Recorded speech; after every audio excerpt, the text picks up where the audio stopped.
Jadi teman-teman, walaupun muka gue kelihatannya males mampus gak niat hidup beban keluarga gini, tapi anehnya tiap alarm nyala, gue selalu bangun. Jadi kuping gue tuh peka banget kan gengs, udah enak-enak bobo. Token listrik tetangga habis, terus bunyi gak berhenti-berhenti. Mana tetangganya udah pindah lagi, gue matiin juga tetep bunyi tuh token habis. Bilang sama yang punya kos, juga gak mau bayar. Tidurnya gue. Akhirnya si pelit gak bisa tidur ini pun mengambil jatah makan esok hari buat beliin token listrik tetangganya. Sial. Nah, suatu hari gue nginep di rumah saudara gue lagi karena ada yang nikahan. Jadi karena semua saudara ngumpul di satu rumah, sempit-sempitan lah semua orang itu di kamar yang ada. Gue dapat sekamar sama para emak-emak. Gue udah panik nih. Aduh, kalau emak-emak rawan ngorok, ntar bisa-bisa gue gak tidur lagi. Tapi untunglah ternyata para emak-emak ini tidurnya api-api. Jadi tidurlah gue dengan nyenyak sampai jam 3 pagi. Tiba-tiba ada alarm yang bunyi. Terus tante gue bangun kan, matiin HP-nya. Terus kita tidur lagi. 5 menit lagi, ada lagi tuh yang bunyi. Tapi suaranya beda.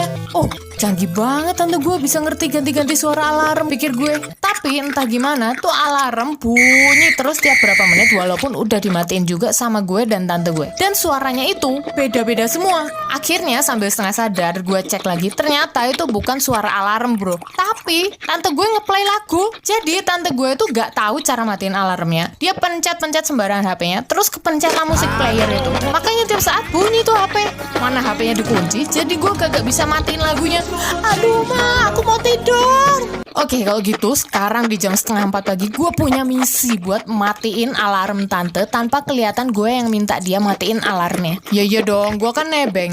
Ntar kalau dia lagi enak-enak mimpi indah, lagi dinner romantis di restoran bintang 5, lagunya love song tahun 80-an. Terus si butiran biji bunga matahari ini datang buat nyetop mimpinya cuma buat minta dia matiin lagu di HP-nya karena ponaan tersayangnya ini nggak bisa tidur. Bisa-bisa jadi gelandangan gue subuh-subuh. Jadi gue pun mulai berakting biar tante gue bangun. Kan gue bobo di bawah tuh. Gue bangun, gue duduk di pojokan, terus taruh rambut gue di depan, terus pura-pura mimpi buruk gitu loh. Jadi gue acting kayak orang kesurupan, terus teriak-teriak.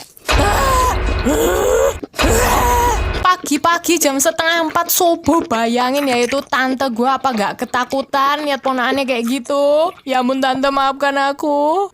Dan bangun dong tante gue.